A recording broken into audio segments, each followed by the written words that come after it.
بسم اللہ الرحمن الرحیم۔ السلام علیکم دوستو، میرا نام ہے عبدالرحمن اور اے آر اصغر کی طرف سے میں آپ دوستوں کو رسول اللہ صلی اللہ علیہ وسلم کی ایک بہت ہی خوبصورت حدیث سنانے والا ہوں۔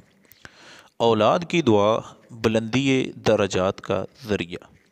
محمد الرسول اللہ صلی اللہ علیہ وسلم نے فرمایا، ان الرجل لترفع درجته فی الجنہ فیقول انا ھذا فیقال باستغفار والدک لک۔ جنت میں آدمی کا درجہ بلند کر دیا جاتا ہے تو وہ عرض کرتا ہے کہ یہ کیسے ہوا؟ میرے عمل تو اتنے نہ تھے۔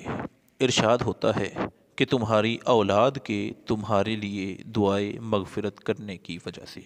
یہ حدیث سنن ابن ماجہ میں 3660 نمبر پر ہے۔ تو جب بھی ہم اپنے پیاروں کے لیے، فوت شدگان کے لیے دعا کرتے ہیں تو اللہ تعالیٰ ان کے درجات کو بلند کر دیتا ہے۔ تو ہمیں اپنے فوت شدگان، والدین جو اس دنیا سے جا چکے ہیں، ان کے لیے دعا ضرور کرنی چاہیے۔ اگر آپ اسی طرح کی صحیح حدیثیں روزانہ کی بنیاد پر حاصل کرنا چاہتے ہیں تو ہمارے چینل اے آر اصغر کو سبسکرائب کر لیں۔